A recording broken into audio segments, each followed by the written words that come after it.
Good morning, ladies and gentlemen. So to start with, I would like to share with you this picture from Calanque, because I think I am the only in-person participant to this conference in Marseille. So, and this is a true picture according with my title. It is the true photo, not fake, and not so fake. Okay, so first of all, I would like to thank the organizers, Ilaria, Doreen, and Antoine, for giving me this opportunity to present this talk. I will speak about a recent paper published in Journal of Physics A. It is in collaboration with my colleague from Prague, Tomáš Kalvoda, and my student Kateřina Zahradová. Probably it is not, I would say, it is not the paper I am the most proud of from my recent papers, but I think it is very suitable for this conference because I think it presents an attractive subject, and which is also suitable for a wider audience, in particular for the majority of students present to this school. Okay, before I start, I would like to encourage you to ask me questions. Maybe you can ask directly, or you can write it in the public chat. I have an alternative device, and I can see the question, so I can watch the public chat. Okay, so to start with, let me start with the history of the Möbius strip, and also by mentioning some curiosities. So this slide is based on a nice book by Pickover, and some, I would say, some short article for a wider audience by Cartwright and Gonzalez, published in Mathematical Intelligencer. So this is about the history. So the Möbius strip is typically attributed to Listing and Mbius, German mathematicians. So independently, they mention this geometry in 1858, and it is geometrically and topologically interesting because it is a non-orientable surface. So I am sure everybody knows you take this strip and then you flip and you get this non-orientable surface. Interestingly, the history seems to be much older. You can see the appearance of the Möbius strip in an old mosaic, which comes back to 200 of this year. And so this is a mosaic which depicts a Roman god Ion, the god of time. And visibly, you can see this zodiac, which is depicted on the Möbius strip. And here you can see also the Mother Earth, Gaia, and the four children personifying the four seasons. So in this respect, the Möbius strip, in connection with this god Ion, refers to the cyclicity of time. And there are speculations. Actually, this mosaic was brought to Munich, to a museum where it can be seen even today. It was brought to Germany in 1828. So 30 years before the Möbius strip was described by Listing and Mbius. So there are speculations whether these mathematicians saw this mosaic and maybe they got the inspiration to consider this Möbius strip geometry. Anyway, the history could be also considered much older, because there are some theories that this famous symbol Ouroboros this snake eating its tail, it actually depicts also a Möbius strip. So in this way, the history would be much older. Okay, so this is what people write in these books and papers. There is an interesting physical realization of the Möbius strip. So there are many applications, but I would like to point out this one by Innerman, Chapman, Salas, Rowlands in a physical journal 2000. And they noticed that the movement of charged particles trapped in the Earth's magnetic field just before their behavior becomes chaotic lie precisely on a Möbius strip. So I think this is very interesting, exciting, don't you think so? Okay, now let me go to mathematics. So let me start with the true Möbius strip, which is exactly the picture which we have seen here or here. Yeah. So let me introduce it formally. So the true Möbius strip will be for me this non-orientable surface I denoted by the blue omega, capital omega, and it will be an image of this rectangle omega 0 in green, and the map is this calligraphic L. So this is the parametrization of the Möbius strip. Okay, these two coordinates which parameterize it, S and T, can be considered as Fermi coordinates, because if we go back to this picture, so we start with a circle in R3, and then S coordinate parameterizes the the the curves which are parallel to the circle, and T coordinates is the geodesic straight line which parameterizes these straight lines orthogonal to the circle. So this is a ruled surface in particular, this Möbius strip. And it is precisely this division by 2 here, which makes it non-orientable. Okay, elementary geometry. And then the object I will be interested in is this Dirichlet Laplacian in omega, in this non-orientable surface. And I will look at the operator as a self-adjoint operator in the Hilbert space L2 omega, the space of square integrable functions.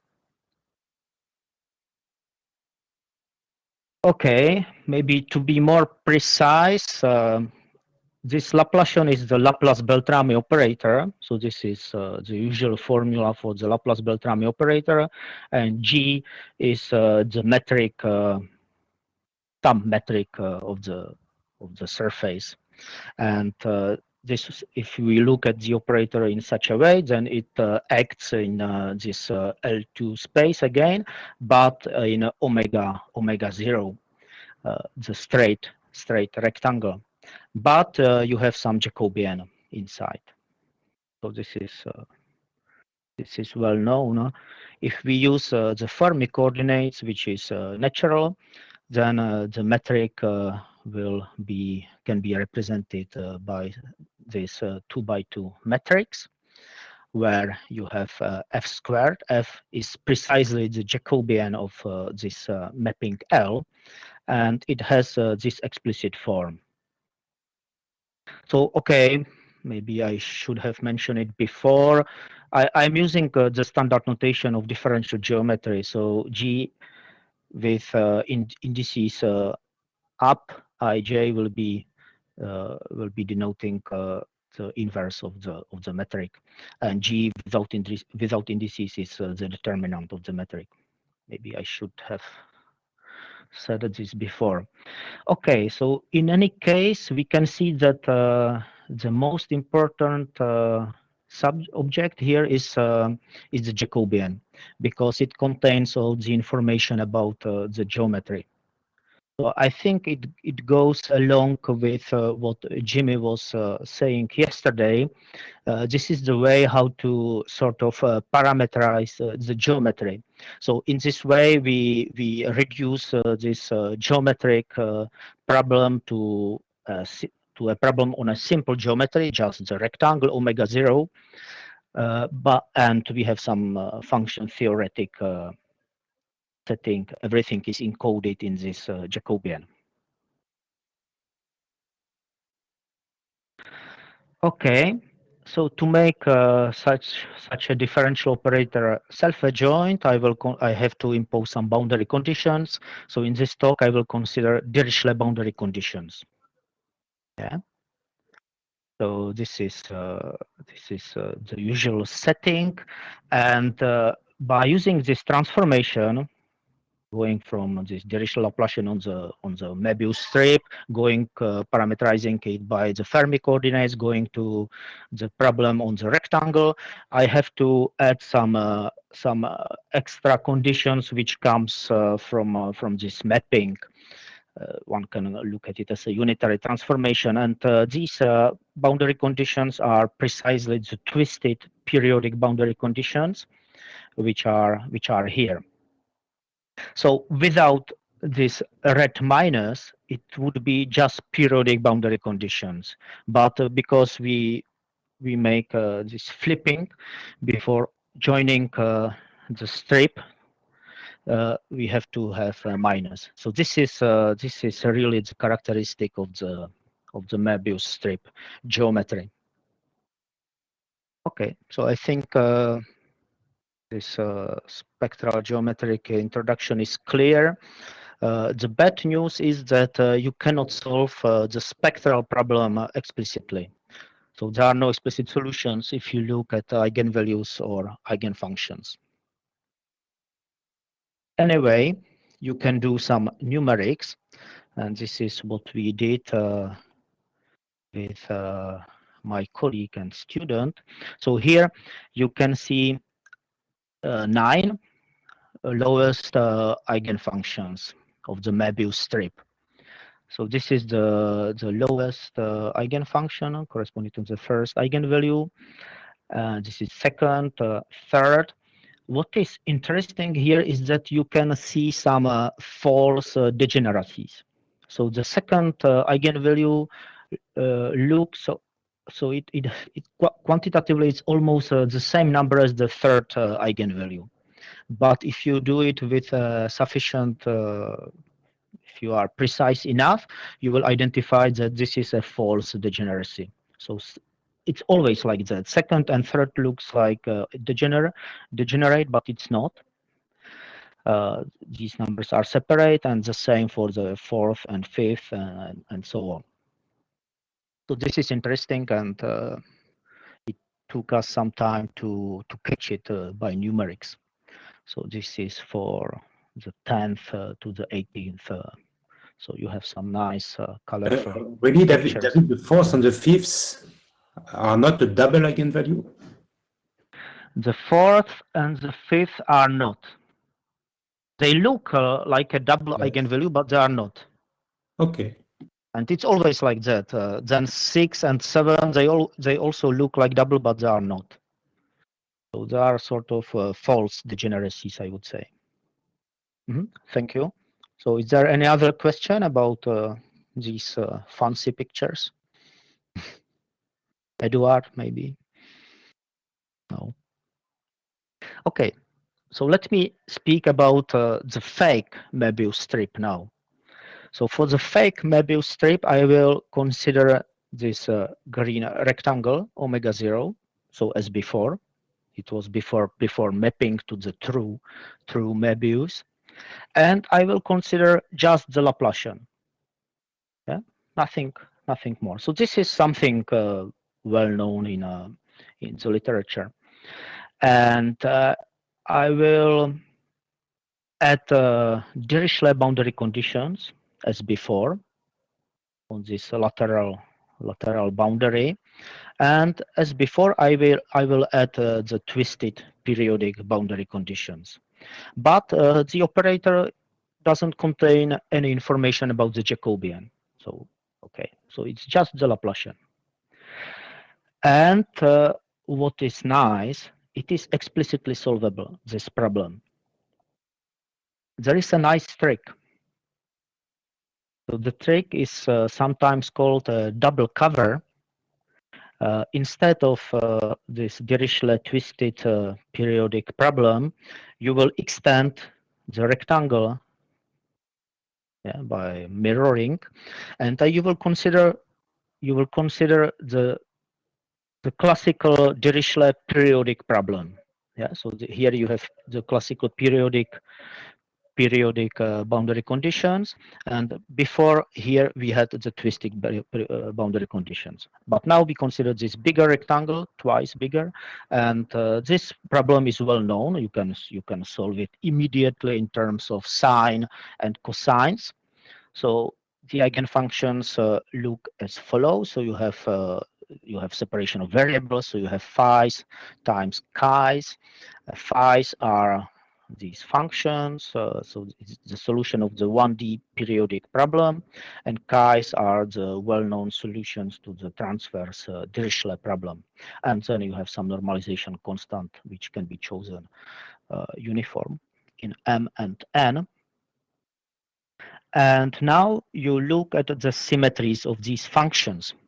And it's easy to see that if you look at psi mn, the eigenfunction at this boundary is the same, and you impose at minus t, it's equal to psi mn at 0t. But it is multiplied by plus or minus 1. Okay, so now to satisfy these twisted periodic boundary conditions here, you have to choose that the sign is plus. Yeah. So what does it mean? It means that m plus n should be odd. And in this way, very quickly, you end up with the following claim. So the spectrum of this fake Möbius strip, it is just the spectrum of the periodic 1D, m over 2r squared, plus n pi over 2a, it is the spec squared, it is the spectrum of the Dirichlet problem, the transverse one. But m plus n should be odd. Okay, to be more precise, actually, it's easy to see that this set belongs to the spectrum of the fake Möbius strip. Okay, then the question is, maybe there are more eigenvalues.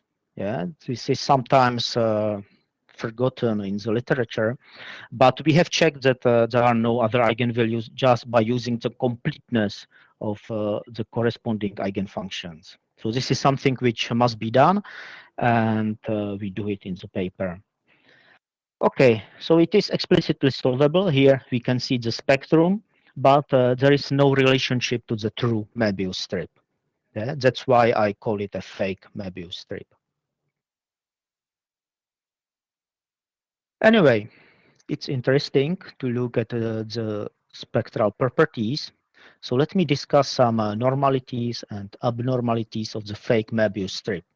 So we have seen that the spectrum is this simple set. And let us arrange the eigenvalues as usual in spectral theory in a non-decreasing sequence. E1, the lowest eigenvalue, is always simple, and the eigenfunction is positive. So this is something which one typically expects from self-adjoint elliptic problems. I would say it's not completely obvious in this case, but you can check it by using the explicit solutions. Yeah, because the usual method, I don't think it works. The positivity preserving. All the other eigenvalues are always degenerate. What is interesting, if you look at, you can have some high degeneracies actually. So if you take a special geometry when A, the transverse half width, is equal to pi r, so it's actually you are considering a rectangle, then the second eigenvalue has multiplicity 4. It's interesting, it's quite high for a 2D problem. And you have some interesting nodal line patterns for all the eigenfunctions, especially for this second one. And I have made some study, and even with such a high multiplicity, I didn't encounter any closed nodal line. However, if you consider a different value of A, this one with the square root of 2, then E2 has multiplicity 3, and there is a closed nodal line. So here is the picture.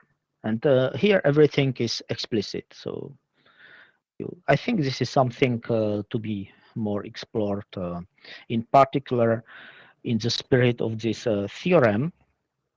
There is a recent paper by Berard, Helfer, Kiwan, who studied precisely the case of the square. Sorry, the square here. So when the rectangle becomes square, and they showed that the only Courant sharp eigenvalues are E1 and E2, the first and the second. So by Courant sharp, people mean that this what I would call a quantum number, this number which counts the eigenvalue, is equal to the number of nodal domains. So here on this picture we have two nodal domains, inside the nodal line and outside. So they proved that actually E1, of course, it's a positive one, so it has one nodal domain. E2 has two nodal domains, and the other eigenvalues do not satisfy it. So this is interesting. And now let me discuss the main subject of our paper, the Notsofake Mbius strip. So what's the idea? So what was our idea in the paper? We wanted, because we have seen that this fake Mbius strip is really a fake Mbius strip. I mean, these eigenvalues, they have nothing to do with the eigenvalues of the true Mbius strip. So we wanted to have some more reliable model. So eigenvalues should be related to the true Mbius strip. And okay, our dream was that we would have a spectral problem which would be explicitly solvable. And we succeeded. Actually, the solution is to consider the true Möbius strip in the limit when A goes to 0. A was the transverse half width. So sort of, so this effective model is for thin Möbius strip, what you will effectively get for thin Möbius strips. So how to obtain the model? So let me recall that our Laplace-Beltrami operator looked like that. So this is the general formula using the Fermi coordinates. We have already seen all that. So here we have the Jacobian. So everything is encoded in the Jacobian. So we should look at the Jacobian when A goes to 0. So A is the half width transfer, so it means T going to 0. So if T goes to 0, easily you can see that F goes to 1. So in this case, the metric goes to the identity matrix. And naively, one could say that in this limit, the operator should go to the Laplacian in L2 omega 0, yeah, because everything will go to 1.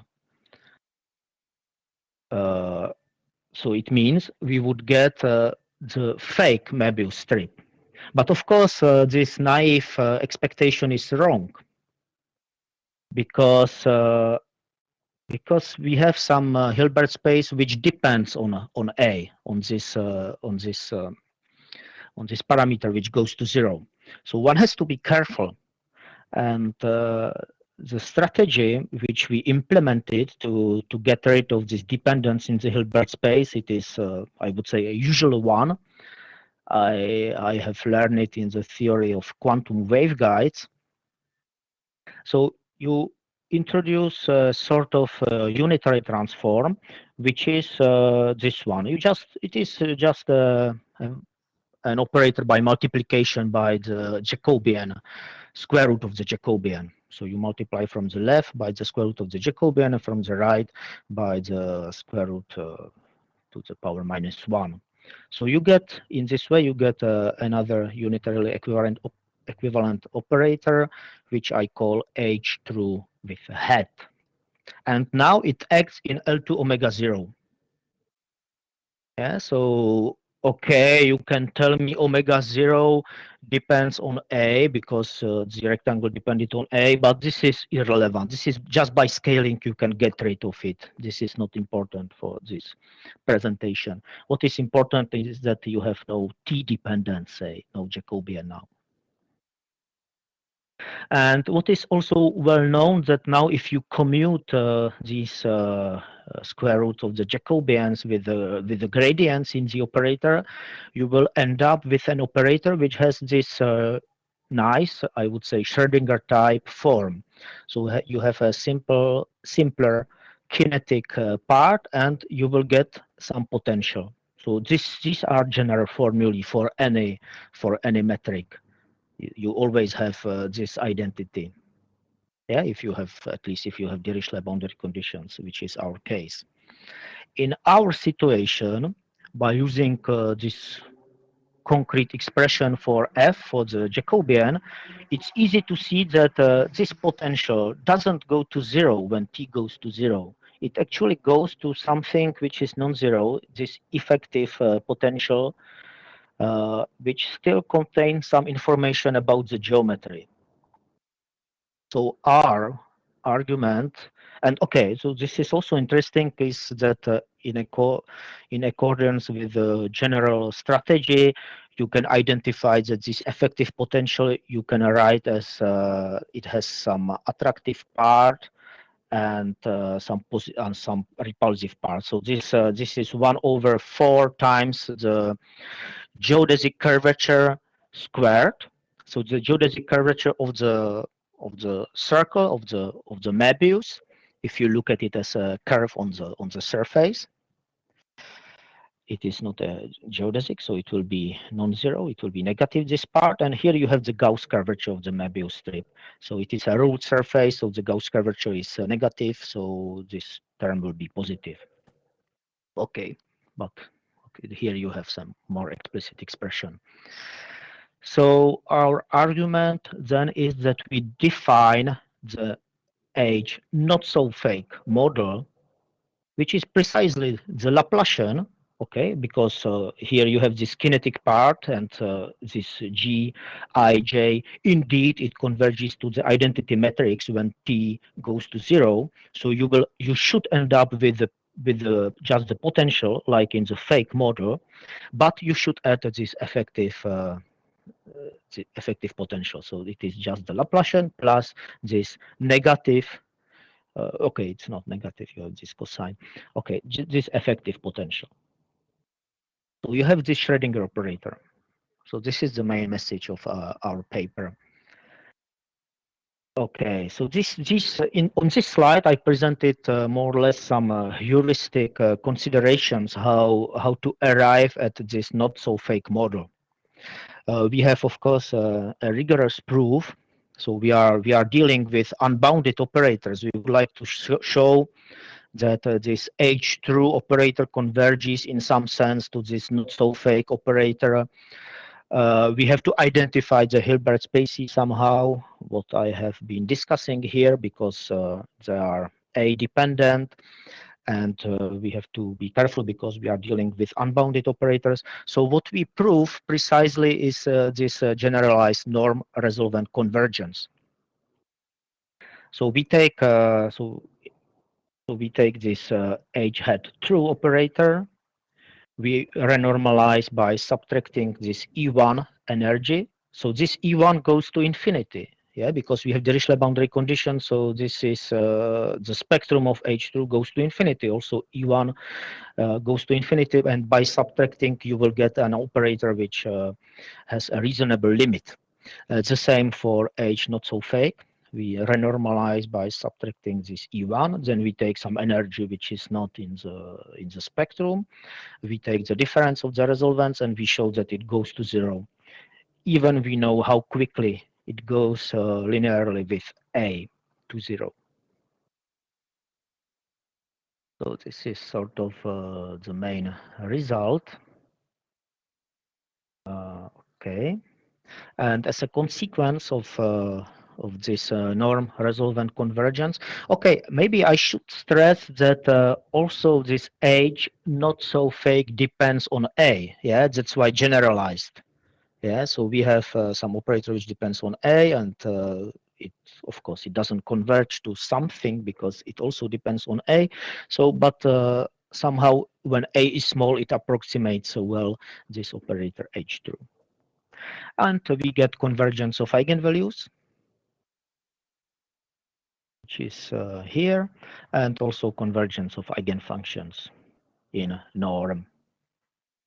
So this is well known. This is a consequence of the convergence of the spectral projections, which follows from the convergence of this resolvent norm resolvent convergence. And I claim that the limiting problem Notsofake is explicitly solvable. So let's look at it. So let me repeat. H Notsofake was H fake plus some effective potential, this effective cosine potential. And we would consider, as for the fake model, we consider Dirichlet boundary conditions and the twisted periodic boundary condition with the minus. And the trick is as before, yeah, double cover, because again, this problem admits a separation of variables in S and T. So we can use this double cover problem, but then we should be able to solve this one-dimensional Laplacian plus this cosine potential. And we have looked at the literature, and we found that it is explicitly solvable. This is a classical thing. So the solutions of the 1D longitudinal problem, say periodic, is given in terms of special functions which are called Matthew functions. So in particular, if you have this 1D differential equation, it will admit two periodic solutions. This is what we want if we use the double cover. If and only if mu, which plays the role of our eigenvalue after some rescaling, is equal to the so-called Matthew characteristic value, AM or BM. So this maybe looks, it sounds horrible, but it's just the same like sine and cosines. Why sines and cosines should be better than Matthew functions. Yeah? And so using this knowledge as above, by using this double cover, we can show that the not so fake spectrum looks. You have separation of variables. So here you have the Dirichlet spectrum in the transverse direction, and here you have the Matthew characteristic values. So the only difference is that instead of some pi's, you have these Matthew characteristic values. The rest is the same. So these Matthew characteristic values are well known, tabulated. So you can see them in these tables. So of course you don't need to study the numbers. What is interesting is that the person which is behind. So he was a French mathematician, so he should be mentioned here, Émile Léonard Mathieu. And what is interesting is that he lived in the same period as Listing and Möbius. So this is I think it's interesting, and he used these Matthew characteristic values by describing vibrating elliptical drum hands. So typically, if you have some elliptical geometry, you will end up with Matthew functions. So here you can see his picture. Actually, I don't know if it is him. So I made some search on the internet, and on some pages they give this picture to this mathematician, but there also exists a musician with the same name, and they also showed this picture. So it's a bit confusing. Anyway, the picture is not so important. So okay. So this table, again, you don't need to study in detail. So it is just to make a comparison of the models. So here you have the quantum number, the number which numbers the eigenvalues. So here are the eigenvalues of the true model. 1, 2, 3. So in the third column, it is just how precise the approximation is good. So my colleague who was mainly doing the numerics told me that this is the right way how to check that the method is good. So it's always less than 0, so less than 1, so it's small, these numbers. And here we have eigenvalues of the not so fake model, and here we have eigenvalues of the fake model. Okay, so A is not very small in this table, so you cannot really see that this not so fake model is much better than the fake model. Probably I should have presented a different table for smaller A. Anyway, so what is interesting is that, okay, you can say that this not so fake model is better, at least qualitatively, because we have seen some false degeneracies for the true model. On the other hand, for the fake model, there were true degeneracies. And the not so fake model, again, it shows some false degeneracies, which is related to the fact that these Matthew characteristic values, some of them are close to each other. So for example, this third is 9.003.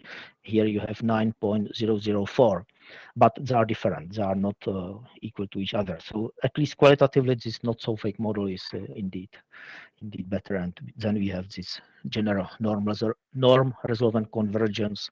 So it is better. So there is okay. There is some question comment in the chat that he could be both. So Atta Al-Khair is mentioning that maybe this mathematician was also the musician. I have been thinking about it, but it doesn't seem from what is written in the internet. So I didn't make a deep study. So maybe it would be interesting to be done. But from what I read on the internet, there were really two different people, the mathematician and musician. But okay, who knows? Okay, so optimality of the approximation. So since we have both in the paper, we have this norm resolvent convergence. So recall that from our norm resolvent approximation, we know that the difference of the spectral projections goes to 0 in norm and linearly in A. So since we have also numerics, so we decided to check whether this is optimal, this linear decay rate. So here we have some numerical pictures, so you don't need to study it, but what we depicted here is that, okay, in the horizontal axis you have A, it's a small parameter. On the vertical axis we look at the difference of the eigenvalues and we divide it by A squared, and then in the limit we got some meaningful convergence. So this picture suggests that actually the decay rate is quadratic in A, not linear, so it is much better. And the same you can observe if you plot the difference of eigenfunctions. So, okay, we don't know. I checked our analytical proof of the norm resolvent convergence, and I really cannot see how to improve, how to go from linear to quadratic. But anyway, numerics suggests that it should be better. quadratic seems to be optimal. Let me conclude. So conclusions. So the moral of my talk is that there are three models of the Möbius strip. So there is the true Möbius strip, which is well known, which is just the usual curved surface embedded in R3. Then you have this fake model, which is also well known and studied in geometry and also in other parts of mathematics. It is just the flat rectangle in R2. So there is some. So Pedro Freitas is writing, according to Wikipedia, Emile Louis Victor Mathieu was the composer and he was Belgian. Yeah, okay. So what should I show? So it's a different, yeah. Emile, so it was also Emile, but it was Louis Victor, the composer. And here we have Leonard, the middle name. So thank you, Pedro. Good to know that people are following the lecture. Okay, so the fake model is also well known, but then not so fake is it is the new contribution of our paper is that if you want to have a more reliable model which is related to the true model, you should take the fake, but you should add some geometric potential, curvature dependent potential. So Pedro Freitas and Atta Al-Khair are still typing something, so let's see. What about Klein bottle? There is two twisted boundaries, but it is not open in R2. Okay, good. Yeah. So what's this question? Is it related to Matthew, or so it will be some final question? Okay. I don't have any results about the Klein bottle. Yeah. It could be interesting to again to construct some more reliable, not so fake model. Say, I agree. I don't know. This is not what we were thinking about. Okay, the true model has a spectrum known explicitly, not known explicitly. The fake model spectrum known explicitly, but unrelated to the true model. And the message of this not so fake model is that the spectrum is both known explicitly and it is related to the true model. And actually it follows by considering the thin true Möbius strip. There are some open problems. So, okay, there is this open problem suggested by Atta Al-Khair to consider the Klein bottle. I agree.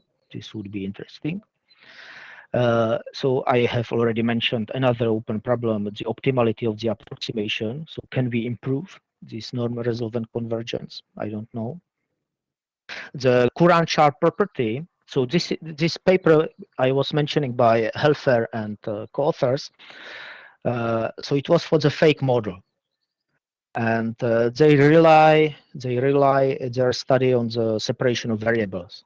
Okay, the message of my talk is that we could do the same for the not so fake model. Yeah, exactly the same, because we know the spectrum and the eigenfunctions explicitly. So I think this is something which should be done. And also, so the last open problem, or again, something to be done, is physical verification.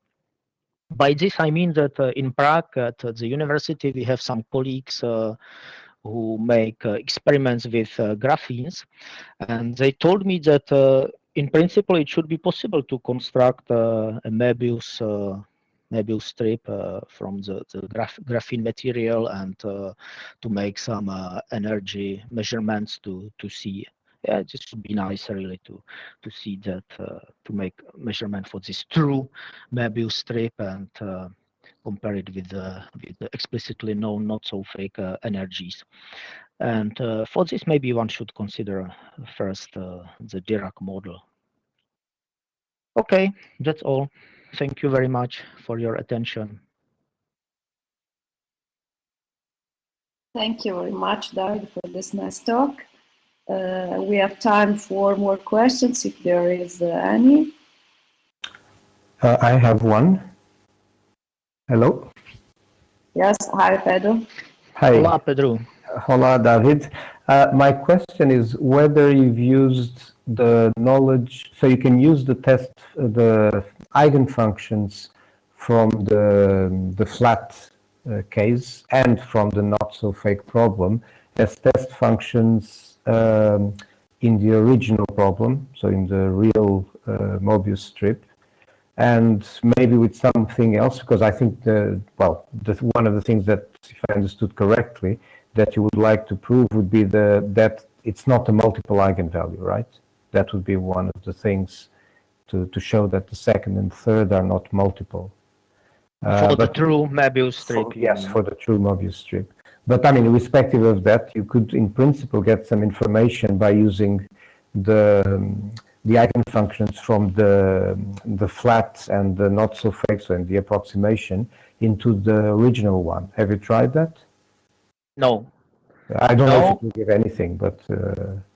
I mean, yeah, I mean, I understand that you would get some bounds to the eigenvalues of the true Möbius strip. So definitely one can use this test function argument. I agree with you. So we didn't derive any estimates in this paper. But what we do, which is slightly related, is that for the numerics, we used the eigenfunction of the flat of the fake Möbius strip to solve the problem numerically. So in this respect, you can also look at it as test functions. And two comments. One is that can't you derive the completeness of the eigenfunctions for the flat case using the fact that any eigenfunction of the flat case must also be an eigenfunction of the extended thing when you extend it to the right? Or that's not the case? Okay, maybe it is hidden there. So what we do it by hand by using Parseval equality. Yeah. Okay. But maybe it is hidden there.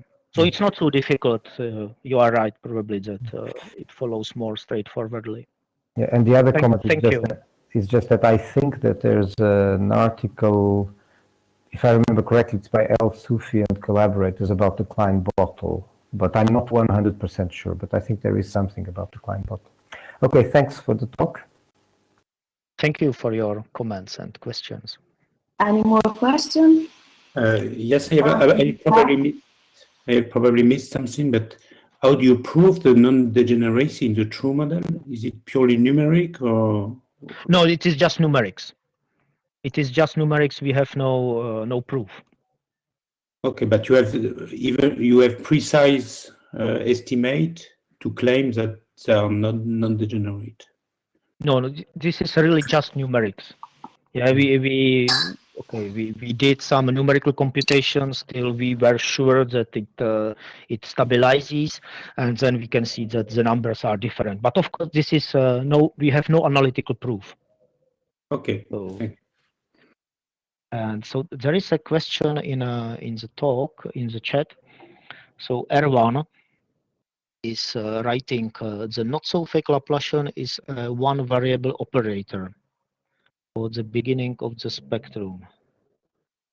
So there is a question mark at the end, but I'm not sure I understand the question. So the not-so-fake operator is still two-dimensional. It is a two-dimensional model. It's here. Yeah, so it is just the Laplacian, and then the potential is depends only on S. So in this sense, if you use a separation of variables, you can transform it to two. So you have by this double cover, then you have a separation of variables. So you have two 1D problems. So in this sense, yes. So then the question is, when A goes to zero, your problem converges to a Laplace operator on the circle with potential. Exactly. So when A goes to zero, yeah, so when A goes to zero, then this H-true model converges to this H not so fake. So it's not on the circle, it is still on the strip. So this not so fake, it is still a problem on this two-dimensional strip. Yeah, but you have, it's not just the Laplacian, but it has some effective curvature dependent potential. So it is still a 2D problem.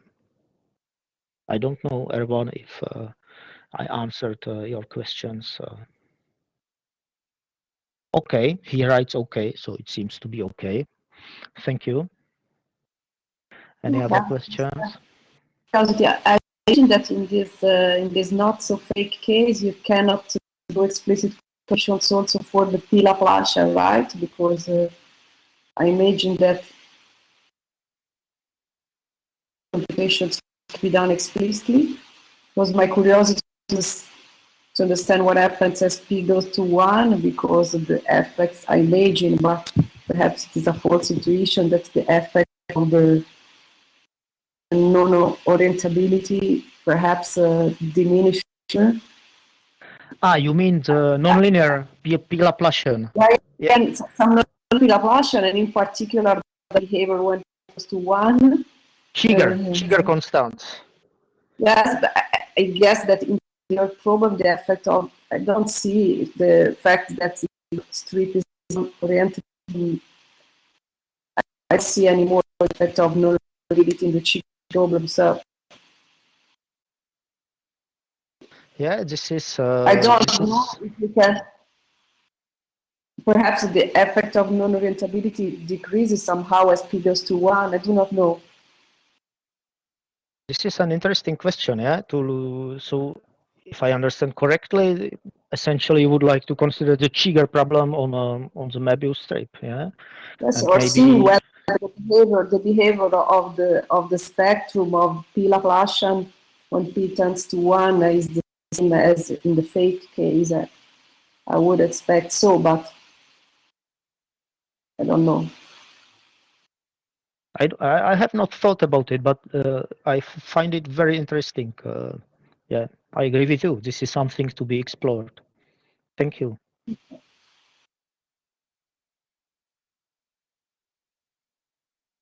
There is still someone writing the chat. Bernd Pavo Writing. typing. So he's so then it is approved. It is a super interesting question approved by Bernd. Fine.